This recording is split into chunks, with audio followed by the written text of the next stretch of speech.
Lockyer, and I got Landon Dingman with me this week. This is going to be a really, really interesting conversation on building a lifestyle business sponsored by SoftWash Systems. And Landon, why don't you go ahead and introduce yourself? Give us a little background on you, the name of your company, where you're at, all that kind of stuff, so people know where you're at here in the United States. Yeah, so my name is Landon Dingman. I am 18 years old. I just graduated high school about 3 weeks ago today, I think. Congratulations.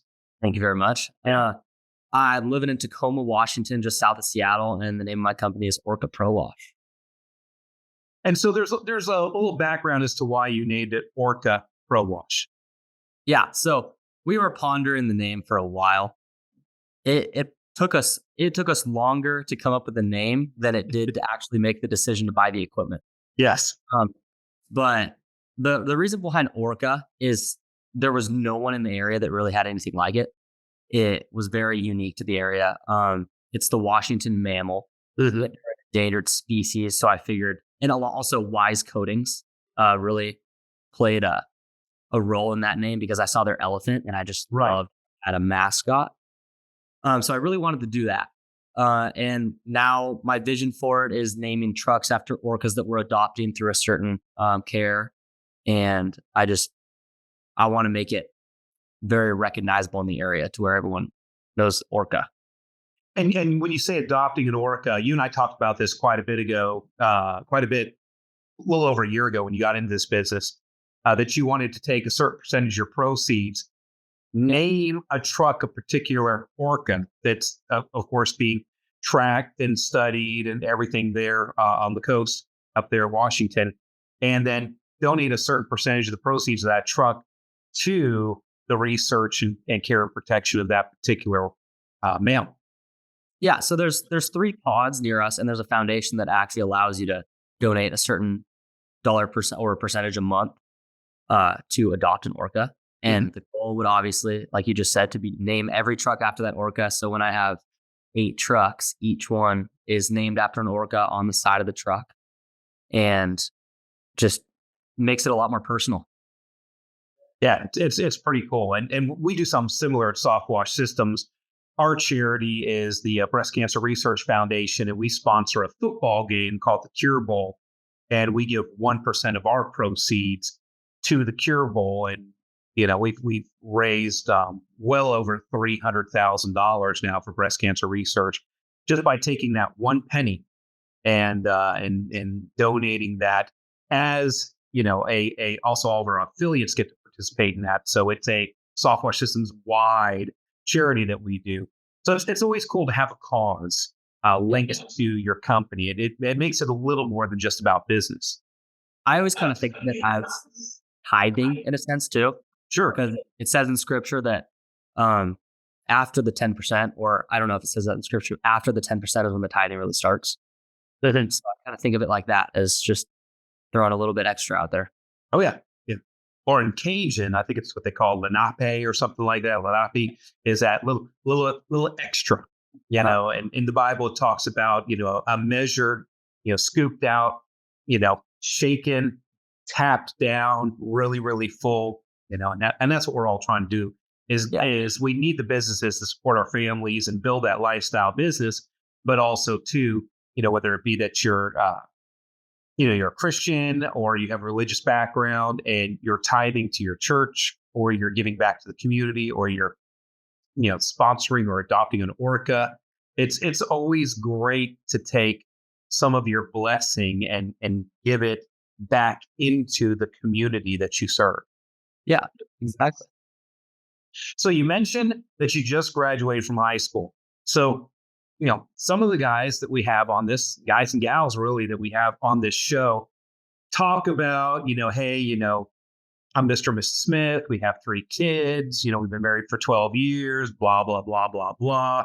And so you don't have a similar story to that. You're like, I just graduated from high school. Yeah. And so you're really unique in that, people coming, young people coming out of high school usually aren't thinking about being entrepreneurial and starting a business, and their goals or priorities are a little different than yours. And so you're kind of a mature guy, and not kind of, you are a mature guy. And so tell us a little about what drives you, what you like to do, what is the backstory on Landon? Yeah. So it all started when I was 13 years old. Both my parents are entrepreneurs, and we've kind of grown up with that mindset of I want to be my own boss. I don't want to have a limit. I want the sky to be the limit. I don't want to work somewhere where I'm capped. Right. I want to be able to grow exponentially. And I started the long story is I started a window cleaning business when I was 13 years old. And my parents told us every dollar you make will match towards your first car. So if you want a $10,000 car, you got to make $5,000. And we did that every single summer. My sister started a pressure washing business, and I was the one that did window cleaning. And it got to a point where we had a customer base to where we weren't even marketing anymore. The summer would start, we would finish school for that year, and our whole summer was booked with jobs. And that went all the way until my junior year, which was about a year and a half ago. And I got an opportunity to clean 40 apartment buildings, the siding. And you don't want to pressure wash, it was vinyl siding. So started looking into soft washing, found the Taco, which is that demo unit you guys have. Right. And the plan was to buy the Taco. We affectionately call that the gateway drug, because a lot of people look at the Taco and they go, that's cute, that's really nice, and show me more. And then that leads to other things. So, and then you buy something 10 times more expensive. But we're going to look into the Taco. I was going to do the whole job, sell the Taco, and then go to college. And that was the kind of job that pays for your first 2 years of college. Right. So it would have been huge. Next thing we know, 2 weeks after looking at the Taco, I'm at Discover SoftWash. And then a month after that, I have a truck. And I would say, as far as really picking it up, I didn't do that until January this year. I started the business in May. Last year, from May to December 31st, we only did $35,000 of revenue, which I was a 17-year-old kid. I wouldn't call myself mature yet. I'm still getting there. But I still was deciding between college and running a business full time. And it was kind of still hitting me that this would be my last summer with my friends. This would be my last year with my friends. So let's back up just a hair there, because you mentioned that you got into this business, and you talked about your sister starting her pressure washing company, you starting the window cleaning company, and your parents saying, hey, whatever you earn, we'll double whatever you earn. So if you earn 5,000, you get 10,000, help you buy your first car and all. And you built up a customer base between your sister's business and your business. Your sister, of course, so everybody knows on the podcast here, she got to the point where she went to college and did college and kind of relinquished the business, and you inherited those customers and your window cleaning customers. And you weren't just starting your business this last year. You had, several years of customers, albeit it was kind of a side hustle business for students while they were in college. You did have some customers that you were able to roll up into this business. And that was a blessing in of itself. Yeah. And it was funny. I was looking through photos the other day, and I found a photo of me organizing all my window cleaning gear from 2021, 2022. And it was in the corner of my garage, one shelf with my little pure water system and my water fed pool and a couple squeegees. And then I look out there and I have a shelf with 30 gallons of chemical and 5-gallon drums of. I've got a picture here on my desk somewhere. I don't want to dig for it right now, but you've probably seen it, where my first year in business, I took in my bedroom at my parents' house, and I put a desk in there with a cork board, and it was the week I sold my first week that I did $4,500 in sales that week. And I had all the tickets pinned up on the cork board, and I had a Tandy TRS 80 computer on the desk. And it looks so archaic, but yeah, you look at those pictures and you look back to back then, and you look to now, and you go, holy smokes. just what a difference just a year or so makes, you know? Yeah. And I thought it was so cool, me having that little tiny corner organized with the one shelf. And then I look outside and I got a truck quadruple size, Yeah, $120,000 truck. right? Yeah. Just a different level. Yeah. But like I was saying, last year, 2023, I just didn't grasp the concept of that this was my life. And then in January, I decided to make it full time. I decided against college because I had booked out in January. I was booked until May. Right. I was thinking, why give up this momentum? I go to college and I throw everything away that I just worked for this whole year. And yeah, I did 35,000 in 2023, like I said, and then in March I did 38. And in May I went higher than that, and now we're on track to do 50 in July. And it's just a different level. So I'm just curious, and I know some of this backstory, but I'm going to ask you the questions anyhow because our listeners here don't necessarily know all of this information. But I made the joke that you had a $120,000 truck. Literally, you would drive this truck to school, and and probably some of your peers probably looked at you kind of funny. I mean, what was the reaction of the average person that you're talking to in school, and they realize, wow, you've started a business and you've got a $120,000 truck, and you're kind of serious about this. What is the reaction of your peers to something like this? If I'm being honest with you, not a lot of my peers really knew. It's because I don't want to like going around saying, oh, I own my own business. I own my own business. It just feels kind of boastful, especially in my age group. But the people that did know, people just respected it, I guess. It wasn't, Good. Wow. People didn't have such a big reaction to it as like, wow. Because I don't want to be like, I'm better than you. I have a business. I don't want to come across that way ever. Sure. But the close friends the only people that knew were the people that came to my house. And people just respect. I got two of my buddies working for me now. And I wouldn't say it really, people didn't think of me as the guy that owned a business. It was kind of just there. I was a hard worker, and yeah. Well, that's kind of disappointing because I was hoping you were going to tell me the story that the truck was an incredible chick magnet or something. Yeah, no. They drive to school and they just start moving around, and when they see the big one, yeah, they're like, who is this Yahoo? So you're definitely taking a different path, and we joke around about this quite a bit, but it is very unusual for because your parents did save money for you for college.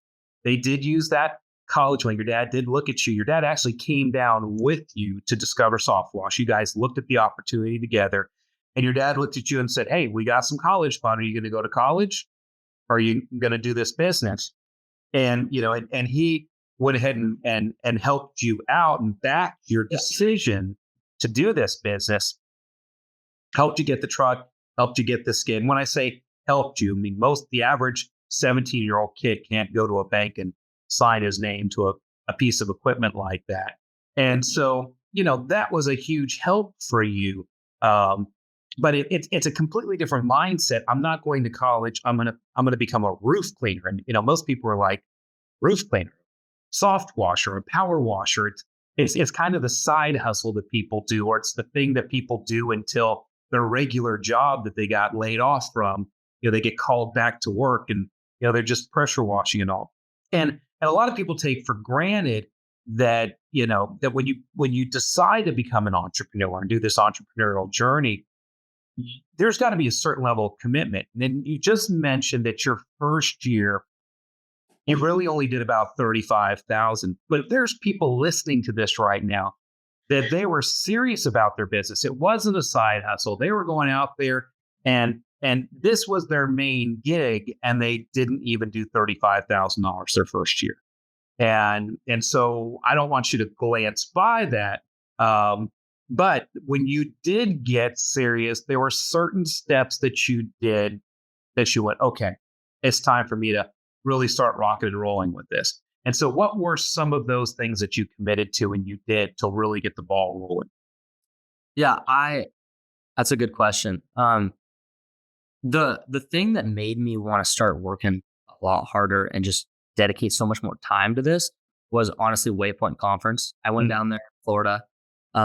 I came back, had my trade show, but the connections that I made with Garrett, Pete Happy, Mr. Prom, just all those connections, people to call, people to ask questions to, it made it so much easier to grow. Yeah. Yeah. I'd say I called Garrett every single day for like 3 or 4 weeks straight. Yeah, tell me. I'd get on the phone with him. He's like, I just got off the phone with Landon. Like, I was on the phone with him 3 hours ago too. Sounds about right. I talked to everybody. Yeah. I made my rounds on the phone calls, that's for sure. But it went from me working on Saturdays, Mhm. 2023, to I changed my whole schedule at school. I got to school at 8:30, left at noon, started work at 12:30, and some nights I'd get home at 10. Mm. Some nights I'd work till 3 or 4. But my whole entire schedule revolved around working. And in May, I had my biggest month so far. July is going to surpass that, but I worked every single day after school, at least until dinner time, and I worked a 10-hour day on Saturday every single week. So it was just a different. If you're throwing work in there, I was working 70-hour weeks. And even sometimes I remember, because we do our weekly tribe time call where I make myself available once a week for 2 hours. And so you would come in, and so we'd start that at 10 o'clock in the morning. So if you go back, that's about 7 o'clock, and you would get on tribe time, and you'd be driving in your truck to school, and you'd have your course, your phone up on the phone holder in the truck, and you'd be listening to tribe time and asking your questions and all. And sometimes you'd be like, "Hey, can we do me next? Because I've got to walk. I've got to leave the truck, park the truck, and walk in and go to school." And so you were literally on our coaching calls, even on your rides into school in the morning. So you were hardcore. I mean, you decided, man, I'm going to do this thing. And going to Waypoint got you energized. And again, the contacts that you made, the networking that you did at our Waypoint convention that we have for SoftWash systems, you're like, man, I'm excited about this. I've got a great opportunity. I'm all in. And you came back, and what was one of the first big things that you did that really was that turning point for the business? It was the trade show. So what do you mean by the trade show? What did you do? So I got back from Waypoint, and I had 3 days to prepare for the Tacoma Home and Garden Show, is the show that I did, which it's at the Tacoma Dome, which is a big place in Tacoma. And it was a 4-day show. Which by the way, a SoftWash Systems licensed affiliate cleaned the Tacoma Dome. Yeah. I did hear about that. Yeah. But yeah, I had 4 days to prepare. Show was 4 days long, 4 days, 8 hours a day. It was busy, and I didn't really know what to expect going into it. And I came out with 94 leads, I think it was. Might have been 84 or 94. And that show booked me until May. And I'm still doing jobs. I just made some calls today, scheduled out a few people I never got a hold of from that show. Have you been looking for an investor-grade home service business opportunity? SoftWash Systems is what you've been looking for. Come to Discover SoftWash and discover your potential. Learn how we provide you with the equipment, chemicals, education, and support for your soft washing business. For more information about becoming a licensed affiliate, call our Shield support agents at 855-763-8669 or visit our website, www.softwashsystems.com/discover. Join the revolution. Join SoftWash Systems. Yeah, you literally did not even get the opportunity to run all 84 to 90 leads. I mean, you still had, like you just mentioned, had some that you hadn't been able to reach or left messages or whatever, that you're still now, over 6 months later, for the first time talking to people from that show and closing jobs from that show. Yeah, I would spend days after school. I'd leave. I'd have my first quote at 12:30. I brought all my stuff to school, left it in my car, and then I'd be doing quotes until I couldn't see the roof anymore because it was too dark. and I'd get in seven a day, 8 a day. And it still wasn't enough. And then I'd book jobs. So I'm alone. Let's say I'm closing 6 of these 8 that I'm doing in a day. Now I have 6 jobs to schedule and 50 more quotes to schedule. And it was just ridiculous for the first 2 or 3 months. And then you're doing jobs, which then people see you doing the jobs and they talk to each other and you get leads from those and referrals from those. And so you got the domino effect. So, if you were to speculate, of that 84 to 90 leads that you got from that show, how many leads did you get from the jobs? What did those leads turn into? What would you say would be the entire number of jobs you've done just from that show? I couldn't tell you. I could tell you if I went and looked, and I could probably figure it out. Did you double? Did you, for every lead that you got, you ended up getting another lead, or for every 2 leads that you got 1 lead? What would you say the ratio would be? The one negative thing that came out of me being so busy, though, too, was like one thing you guys say at your marketing camp is make every lead into 2. Like if you got 2 lead, it should be 2 quotes. Replication of effort. Yes. I didn't have time. I would go to a quote at 12:30 and I had another one at 1:15. Right. And I had to make that estimate 30 minutes and then I had to drive for 15. And I barely even had time to do the quotes. So I'd say I definitely kind of took a hit as far as doing a lot of like popcorn marketing, as you talked about, because I didn't have time to even go to these people's houses. And I was booking out estimates for 4 weeks. Wow. So people don't like it when you book out an estimate for 4 weeks. And then they want their house clean now. It's one of those things that by the time they think about it and they say, this really needs to get done, they want it done yesterday. But I'd say about probably 30% increase easily. And I would put all those, if I got a call from someone from the trade show, I'd put it down as a trade show in my system. And I have way more than 90 people from the trade show in my system. So it's, it's really incredible. I talk to people all the time, and not everybody gets that kind of result from a trade show. Again, there's other soft washers in your area, right? Very few, but yeah, there's a couple. And there's other pressure washers in your area, right? There's other window cleaners in your area, right? Oh yeah. So it's not like you're in a market that doesn't have any competition. You go to this home and garden show and you ended up getting a lot of leads. A lot of people said, yeah, man, come on out and visit me. Okay. So you had to put a certain amount of effort into the trade show, be prepared for the trade show, set up for the trade show. What were some of the things that made a difference in this home and garden show that you think really attracted people to trust you and say, yes, come out and give me an estimate?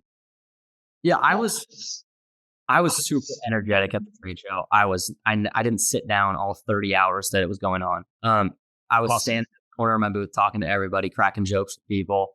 Yeah, people walk by and I just, you got moss? And they'd say no. And I go, you're lying to me. And it's right back.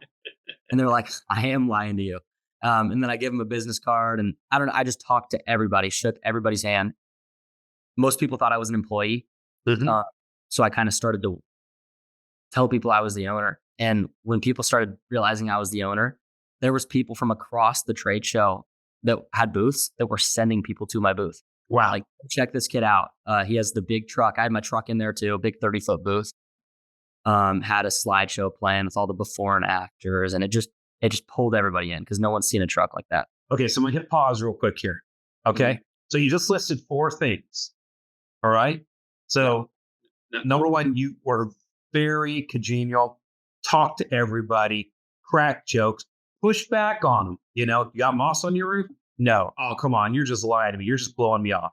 Yeah, I'm blowing you off. Well, come on over here. Talk to me about this. Okay. So you talk to people. Okay. So you built up a rapport with them. You mentioned that you put your truck in the show and then, which is a big deal. You mentioned, of course, that other people were referring, when people realized that you were the owner, people were referring people back to you, go by that booth, check them out. Hey, there's this kid over here.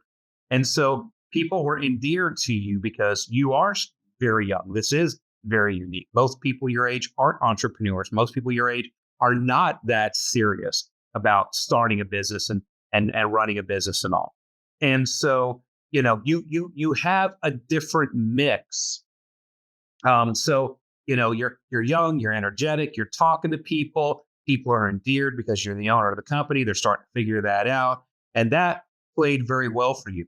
Tell me about the truck, because listen, you've got a beautiful truck, beautiful wrap on it, Orca on the side, great colors, beautiful piece of equipment in the back.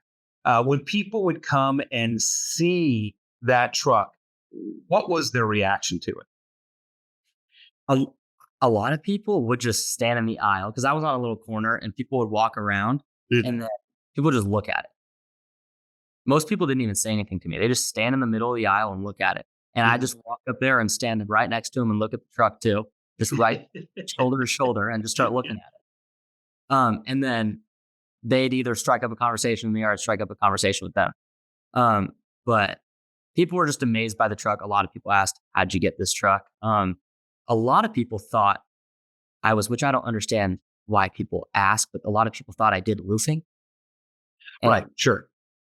I was kind of confused why they thought I like sprayed on the shingles with my hoses or something. But a lot of people think thought I did car detailing.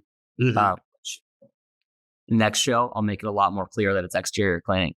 But and that's because we call it soft washing, and people automatically think soft washing in cars. So next time I do this, I'm going to start a car wash company. But every single person they'd look at it, and I just look at them. You got any questions? And most would say no, and I just start talking to them anyway. It's kind of just talking to people. People at trade shows just sit down in their chair and look at their phones and wait for someone to talk to them. Right. And you it guys drives me crazy. They put a table out with a candy jar on it. They got this thing between them and the public, and they sit on their chair and they look at their phone and they don't engage. And that's the dumbest thing in the world. Yeah. And like, I had a bowl of candy, and every time a kid would come up or anybody would come up, like let's say a kid came up and asked me for a piece of candy, I would always say, yeah, but your mom has to take a business card. And the mom's always sitting there, and we'd trade. So she would take the business card to her mom, and I'd give her a piece of candy, But just being energetic, that's what I did. Is just being happy, having a smile on your face, and talking to everybody. So I know some of our people do like a free drawing for something. Did you do a free drawing for something? I did. I did a roof cleaning. Okay. Do you think that made a big difference? Do you think people were entering to get the free roof cleaning? I think it drew a lot of people in. What I did is they would see the roof cleaning sign, obviously, and then I would stamp their paper if they wanted an estimate. So I'd ask them if they wanted an estimate, because no one's going to enter for a free roof cleaning if they have a clean roof. Right. Everybody has a dirty roof that's entering that giveaway. Yes. So that's why I did it that way. And then I'd say out of the 94 leads that I got, I stamped 85 of them to 90 of them. Because everybody wanted quotes, and there was a few people that couldn't afford it. And I ended up giving it to a lady that her husband had just passed away. So I did pick and choose out of it, but it was her husband passed away. She couldn't afford the roof cleaning. She didn't have maintenance on her home. And I was going to do a drawing, but when I met that lady, I just knew I was going to give it to her. So I just gave it to her. That, and that's real important for people to realize. It's real important to do the right thing. And, and this is not tooting our horn at all. We're not toot or anything else like that. It's just, we're encouraging other people to do this kind of stuff. When you see people in need, it's good to take care of them. So I've got Megan, and she runs our SoftWash Systems of Seminole County branch. And it's basically the branch that we've put together. That's the demo branch for people to come in and see all the soft serve system working and to be able to come and see a working, functioning branch at our facility. And so Megan, every once in a while, when she's out doing quotes, runs into somebody that just absolutely can't afford it. They're either a cancer patient or a widow or a widower, or they're just overwhelmed with the maintenance of their home, and they just can't afford to do it. And they thought it was going to be way, way, way, way cheaper than we actually are, because we are by far the most expensive company in our area. And she'll text me and she'll say, "Hey, I'm in front of this lady, and she only has $300 budgeted, and I just quoted her house that's $2,500. There's no way she could ever afford this." And so so many, many, many times we just clean people's houses for nothing. Yeah. And sometimes it works out for us because sometimes we do need guinea pig houses for Top Gun School or Discover SoftWash or something like that. Those are smaller jobs, but sometimes we just go and clean them because it's the right thing to do. Because sometimes there are people out there that are in need that just don't have it in their budget. It's not like they're broke or destitute; they just don't have it in their budget, and that kind of goodwill. Number one, you do it because it's right. Number two, it generally really pays off because then they share that you did that with other people and it gets you other business. So it's not like you had to go long without the return in revenues. It's almost like marketing money well spent. And so generally, if you take care of people, the world is round. What goes around comes around. It generally comes back to you pretty short order. Yeah, 100%. Yeah. All right. So you've come out of this home and garden show.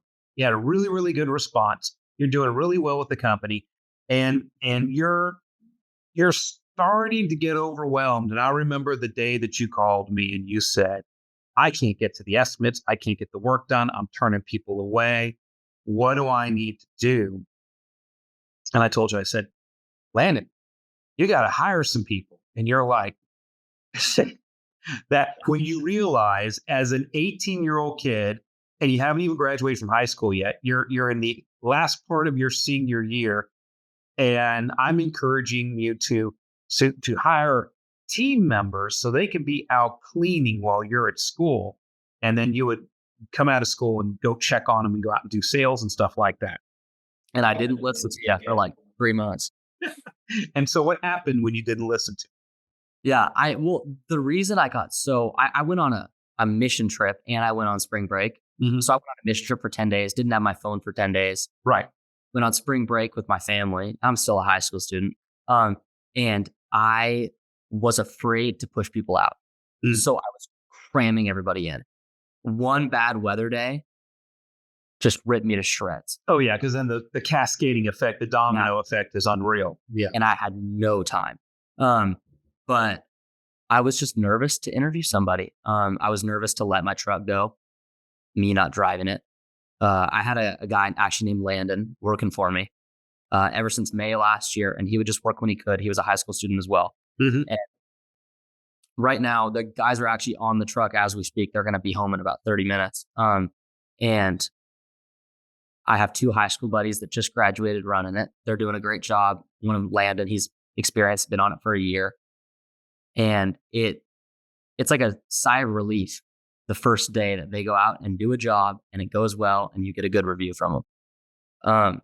But I should have done it earlier. I would have hired a guy in March if I had to go back knowing what I know now. I'm still a baby in business. I don't even know what I'm talking about. Listen, there's 50-year-old men I can't get off of their trucks. Yeah. There's 50-year-old men I can't get off their trucks.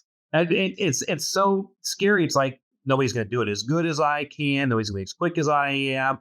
I don't want to have to pay for any dead plants or screwed up paint or hardware screwed up on doors on houses and stuff like that.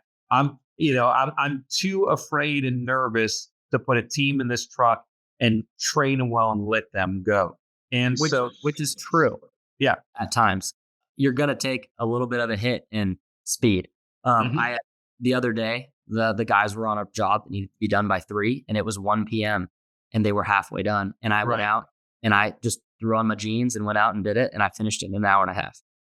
And I'm obviously going to work faster because it's mine and I care so much about it, but it's either that or you don't grow. Right. And so it's nervous it's kind of unnerving to do that, to hire a team to do that for you. But it does free you up to get more done. So you put the team out there, they're doing a good job, they're getting good reviews. They're never going to be as fast as you. I'm turning 55 in September, and I can still, to this date, work 9 out of 10 soft washers across this country into the ground for a day, probably. Yeah. It's like the Toby Keith song. I'm not as good as I once was, but I'm as good once as I ever was.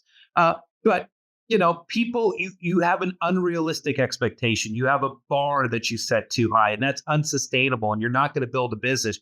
You got to learn to build a business that you can put a team out there, and they're going to work about 70% as hard as you will. But also too, they need to slow down so they do a good job and they don't kill plants. And you don't want them rolling the dice, and doing a good job. And so now that's freed you up to do more what? Sales. Yeah. Yeah. So how's that working out? The first 2 weeks I had the guys on, first week, they've been on for about a month. So this is like right now. The first week they were on, I didn't really do much, if I'm being honest. I went out to a couple quotes, but I just graduated high school and I didn't really do anything, if I'm being honest. They went out and they did production and I kind of sat at home and worked on my computer, organized my office. But like today, I went out and I visited 6 apartment complexes, just giving out quotes, just talking to people, knocking on doors, throwing flyers. And I love doing that. I love going out and talking to people versus doing the work I'm not as much a fan of, but I enjoy talking to people. So I'm a lot happier now that I'm out doing what I love versus doing the labor. And it's so much smoother now too. But yeah, and it just allows me to get way more jobs on the books. It's going to allow me to sell so much more. I'm booked out into August right now. And I hope to fill up August by the end of the next week or two. So, what's your closing ratio? If you go out right now, let's say 10 jobs or 10 quotes, you get 10 RFPs, requests for proposals. 10 people want you to come out. Of those 10, and remember, with SoftWash systems, we always track what we call our 1-to-1 ratio. Leads that came in that week that actually closed that same week, not the week after, not 2 or 3 weeks down the road, that came in that week that closed that week. What is your 1-to-1 ratio, closing ratio right now out of 10 jobs? If we're talking, like you just said, that week, like on site closing or the next day, I'm probably around 60% ish, 65%. Perfect. But if we're talking for the year, so let's break that down real quick here. Okay, so you're closing 6 out of 10 on the spot or same week. Yeah. Okay, of those 4 that you didn't close, what happened to those 4? Tell me the story of the 4 that you didn't close. I call them until they do it or they say no to me. But no, I'd probably sell about 50% of the 4. Okay, so 2 more go with you. So 2 jobs out of 10 are not closing. Okay, what happens to those 2 jobs? Tell me the tale of the 2 jobs. Yeah, so either they don't respond, I just never get a hold of them again. There's people I've called 10 times over the past 4 months that you just never hear from, or there's people that just flat out say it's too expensive and don't go for it. But those are the only 2. Nothing else really happens. Yeah. And so if you were to go drive by, have you actually driven by the 2 out of 10 to see if they actually got the houses clean or got the roofs clean? I've done it a couple times, but honestly, I haven't had time. So the couple times that you've done it, but no, are the roofs clean? No, they haven't. Yeah. And so if you were to guesstimate right now, how many jobs you actually lose to competitors, that somebody didn't choose you, but they chose somebody else, would you say 1 out of 10, or do you have to go to 20 and say 1 out of 20? It's probably about 5%. So yeah, 1 out of 20. I ask my customers if they end up not going somewhere. I ask them, who did you end up going with? And it's either, I've had maybe 4 people in the last year tell me, I just had someone go cheaper. There was a job I quoted for $18,000. And I lost it to a guy that quoted me at 13. So stuff like that you almost can't avoid, but it's always, I very few. I lose very few to other people because no one else does what I do. No one else has a truck like I have a truck. a lot of people end up doing it on their own too. I notice that a lot when they hear my price. Yeah. Do it yourselfers. You know, Yeah. they're up there sprinkling moss be going on the roof. Yeah. And Yeah. All right. So one of the things also too, when we were talking about your team members, how easy is it for you to train your team members? You bring people on and you're going to put them on a truck. The scalability of the company, when you bring new team members on, how quickly can you get them out cleaning, and what makes that possible? yeah, so I struggle with training people a little bit. Because it's like I think about it like skiing. I'm a big skier. I love to ski. I cannot teach people how to ski because I grew up doing it and I just don't know what to tell people. And a lot of like I struggle with I just want to do it because it's not getting done fast, and then I just want to. But I was kind of blessed right now in the fact that the guy that is my lead tech right now has been with me for the last year, and how he learned is he just watched me do it. And the guy I just brought on, his name is Avery. Training him, I went on 6 jobs with him, and I let my lead tech do his thing. And then I just sat with Avery and just told Avery what to do, told him what he needs to look out for, and kind of, just he mirrored me, I guess, and I mirrored him. And then I went out on a job and did nothing, just let them do their thing to see that it's great. And then I haven't been on a job with them since. So that's the in the field kind of, hands-on type of training. What other resources do you have for your team members when it comes to training? Yeah, and I put both of them through the assistant tech training. I haven't put my lead tech through the lead tech training. I needed to put him through the lead tech training. But they've both been through the assistant tech training. So they're both SoftWash Systems assistant tech certified, and they have their certifications now. And your lead tech, you're going to send him through the lead tech training, and that will help too as well. But you actually have the ability to certify them through SoftWash Systems. Yeah. But then again, you always have to remember that's on a computer. It's a test. Some people are book smart and some people are street smart, and some people, learn by watching videos, and some people learn by reading, and some people learn hands-on. And so you've got to back it up with what you did. You've got to do what are called ride-alongs, and ride-alongs are very, very key when you're training your team members out there that are going to be doing the cleaning. You can sit them down in front of a computer with SoftWash Systems. They can, take, the 10 classes and their 150 question test and earn their certification. But yes, you have to do the ride-alongs, and by and large, you're relying on your lead technician to do a great job training their assistant tech so that the assistant tech can get promoted up to that next truck. So you mentioned that you're booked all the way up into August, and then you're trying to finish booking out August. July and August are probably the 2 slowest months of the year. So what do you do when September hits? Question. I'm actually in September. Both my technicians are going to college. Okay. And I am going to pick back up on the truck halfway through September. And my plan is to work throughout the rest of September, October, and as much in November as I can. Doing a lot of gutters in November because no one wants you to touch the roof when the leaves start falling out here in the West. And then take December off. I'm going to ski in December and then pick back up when that trade show starts in January. Okay, so we just hit a lifestyle point. So part of this conversation here is you're building a lifestyle business. And so we talked a lot about the mechanics. We talked about how you got the leads, talked about how busy you are and hiring people and everything else. And you just hit upon something that's very, very important. As you realize in your marketplace, you get to a certain time of the year that it starts to get, you're not a cold part of the country, but it gets cooler. The holidays come in, things start to slow down. For you, the leaves start falling and people don't want to clean stuff. They want to wait for the leaves to stop falling and have you clean out their gutters and blow off their roof and clean up that. But you definitely get to a point where the phone stops ringing and nobody wants you around. And you just said you're going to go do what? Ski. You got to take the month off and go skiing. Okay, so that's a lifestyle thing. That's something that you enjoy doing. That's one of your hobbies.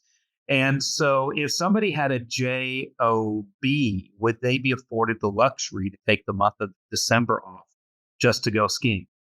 Exactly why I wanted to own my own business my whole entire life. Yeah. But yeah, I'm super excited. But there is that when it comes to the lifestyle point. I'm at a point in my life where I have to limit living that lifestyle business to a certain extent because I'm 18 years old. I'm at the point in my life where I need to work my tail off as much as I possibly can. I shouldn't be taking 3 months off at a time to go work. Not to go work, to go have fun. Right. But I'm super excited that I'm going to have that flexibility my whole life for sure. Now, remember when we first started having some of these conversations, you talked about some of your goals. And, you were like, well, AC, when do you think I could hit 1 million? What do you think I'm going to be able to do? Because you're watching me. I mean, I'm 55 now, but I started my cleaning company at 21, 20, about 21 and a half, wasn't quite 22 yet, and started at 21 years old. And by the time I was 28, literally 7 years later, I had a $3 million a year business. And by the time I was 29, I had 3 branches around the state of Florida. And by the time I hit 30, I had a $4.8 million a year SoftWashing company with 18 trucks on the road. And so, you're like, part of your thing is, oh, I wonder if I can do it sooner than AC. So you've been thinking about this now. You've seen what the truck can do. You've seen how you could sell the jobs. You've seen the revenues that this truck can produce. When is truck 2? When is truck 3? What are you trying to build? Because you just said, hey, listen, I'm 18 years old. I could take 3 months off here, 3 months there, and have this vagabond lifestyle with this lifestyle business and everything else. But you want to get serious about it. So tell me what the plan is. Where do you want to take this thing? Yeah. So do you want me to just take you through my 5-year? Yeah, that would be great. I'm sure everybody on here would love to know what an 18-year-old, 3 weeks out from graduating from high school, what his master 5-year business plan is compared to a lot of 35 and 45-year-olds out there that still haven't figured out what they want to be when they grow up. Yeah, 100%. So the plan right now is finish out this year, start off next year strong. I want to get a salesman next year. I want to get an admin. I want 2 technicians. I don't want to work on the truck at all next year. I want to be completely off because I'll be working on it at the end of this year as well. The plan is to either buy a truck at the beginning of next year or in the fall next year, whichever. Kind of have to play that by year. That'd be truck 2. Yeah. Yep. And then the plan is if I buy it at the beginning of next year, let's say I buy it in March, I will have that truck all next year, put on a 3rd truck the year after that, which would be 2026, put on a 4th in 2027. And then I'll have a location. My goal is to have a location here and then a location 40 miles up north in Seattle area. And then after that 4th truck, I want to put on 2 each year. So by the time I think it's 23 or 24, I would like to have 8 trucks on the road. I think it's 23. By the time I'm 23, I want 8 trucks on the road. Doing $4 million a year. Which is really incredible because of just the economics of it and how much prices have gone up. I had to have 18 trucks on the road to do $4.8 million. And you'll be able to break $4 million with 8 trucks. Yeah, and even in this market, I think I'm what's the word I'm looking for? Conservative. Conservative, yeah. Yeah. I think I'm being conservative because if I'm working 11 months out of the year, which I think I can definitely do, especially with commercial, I think I can easily do 600 per truck versus. Right. Because you're seeing that now. So just give everybody a glimpse here. January, what did you do? What was your number in January? January was like 4,000. It was barely anything at the end. But then February is when it picked up. I did about 20,000 in February. In March, that was my first month breaking 30. I did 36, I think is what it is. And then in May, I did 38. Okay, hold on. Let me get my calculator here. Okay, so you said 4 in January, right? Yeah. And then February was how much? February was I think let's call it 20. Okay. And then March was 36. Okay. And then April, I did 4,000. Okay. Because you mentioned you went away for spring break and you did a mission trip and stuff like that.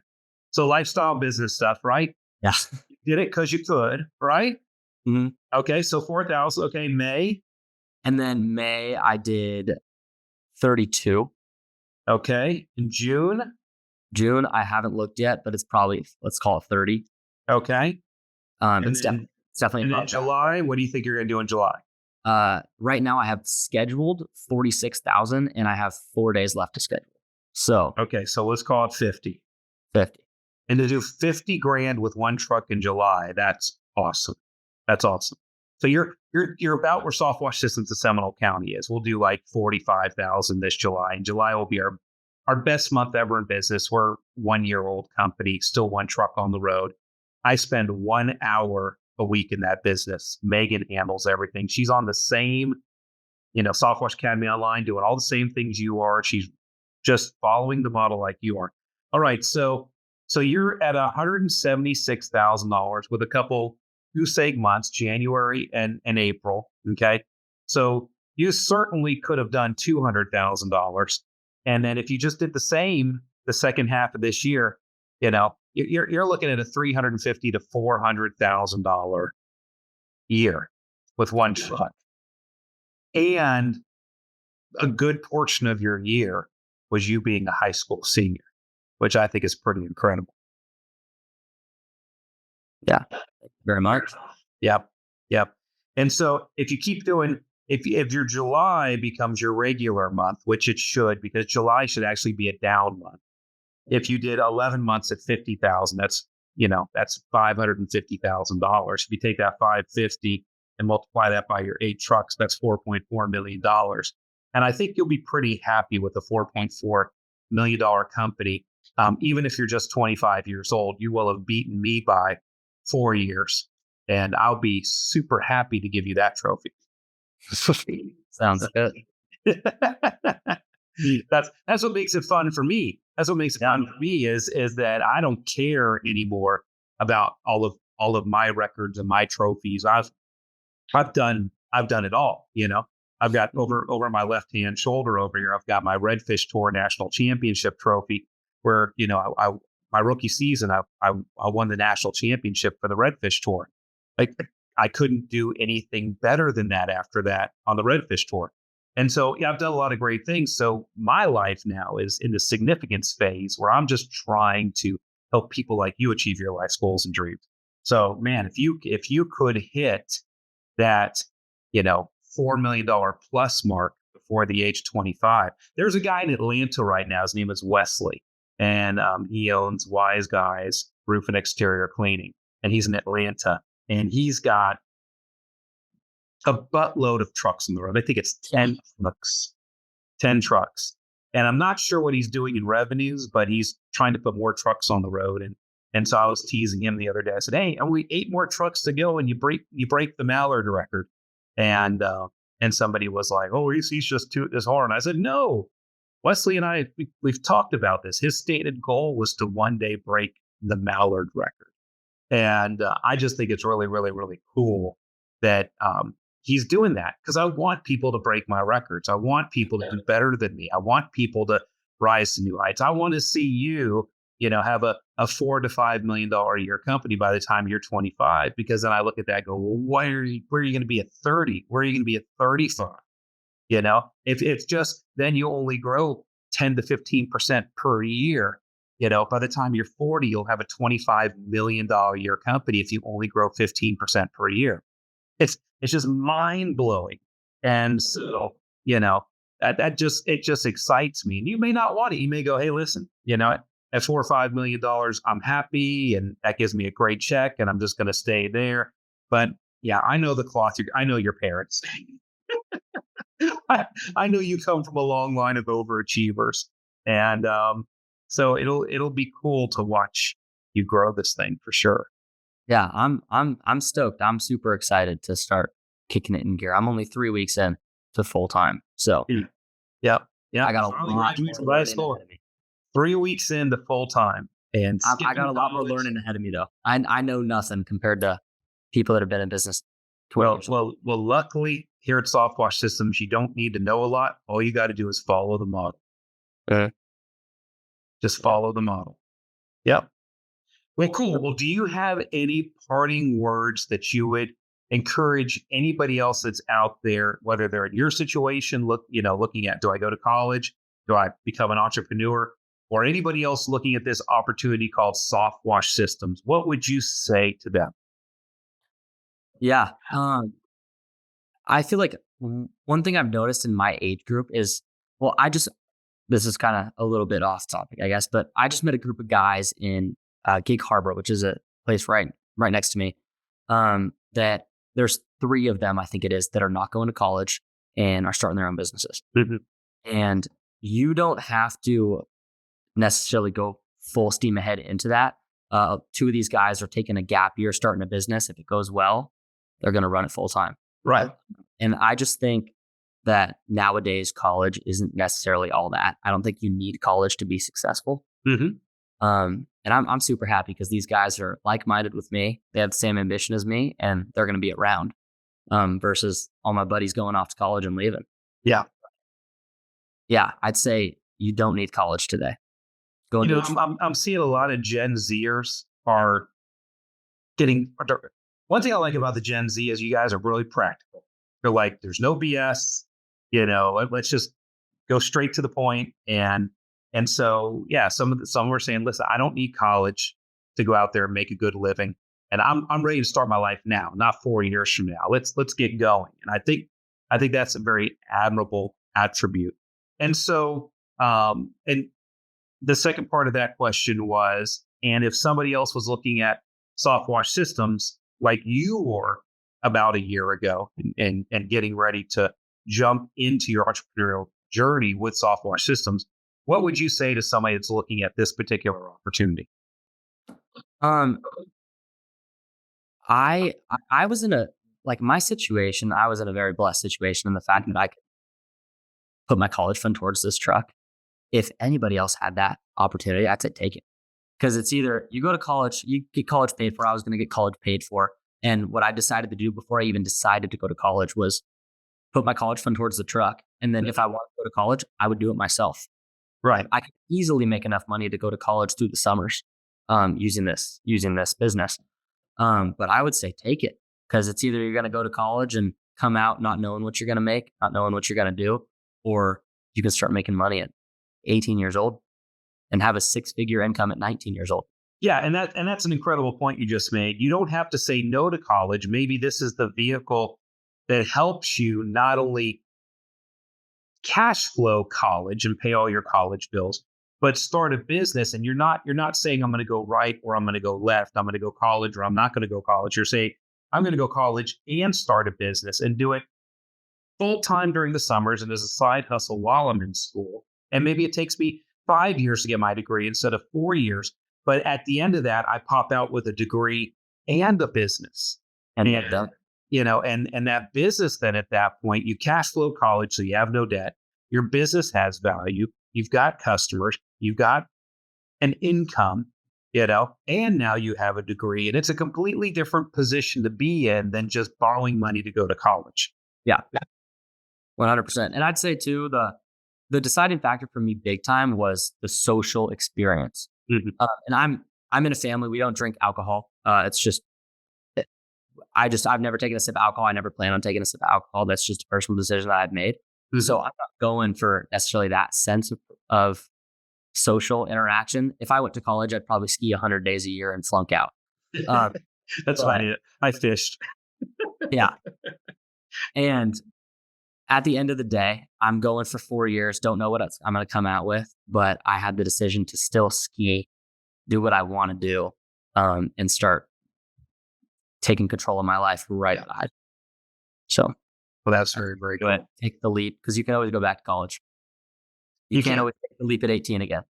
That's absolutely right. That's absolutely right. Just think of the compounding effect.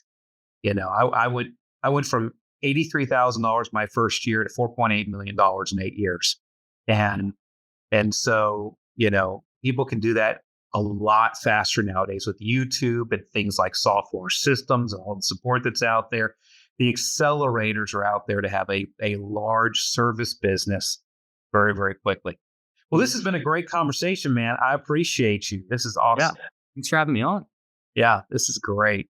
And it's definitely a different point of view. And I really hope that other, Gen Zers will listen to this and, just think about the momentum you could possibly get early on in life with, like you said, you've got lots of energy, you love talking to people, and you just got out there and you made this happen. And you've got a business that's allowing you to have a 6-figure income as somebody that just graduated from high school. That's cool. It's fun talking to you now versus talking to you back in, I think it was July when we did that. It's just completely different. You have a lot more perspective now. Yeah. I feel like I'm a lot older from July last year. Let's just say that. It just feels different. But yeah, that's for sure. Yeah. So if you guys want to watch that interview too, it's on our YouTube channel over at SoftWash Systems. We have one with Landon, and you can listen to the perspective between then and now. But hey guys, listen, if you want to get into soft washing, if you feel entrepreneurial, if you want to start your journey towards owning your own business, not having a job, if you want to be able to make a 6-figure income in the home service business and possibly grow your business into the millions and actually have a great asset that you can retire off of one day, which is a long way off for Landon, but we can talk about retirement one day. Hey, listen, check out SoftWash Systems. We'd love to have you come to one of our Discover SoftWashes and grow through our licensed affiliate program. We're in, I think it's 9 countries now, about 150 licensed affiliates like Landon here with Orca Pro Wash there in Tacoma, Washington. Hey guys, as always, this is AC Lockyer. This is Building a Lifestyle Business. Landon, I appreciate you, man. Yeah. Okay. You. All right, guys, go forth to prosper. If you liked this podcast, go ahead and like it, share it. Go ahead and subscribe to our podcast for more great stories like this. As always, this is AC Lockyer. Go forth and prosper.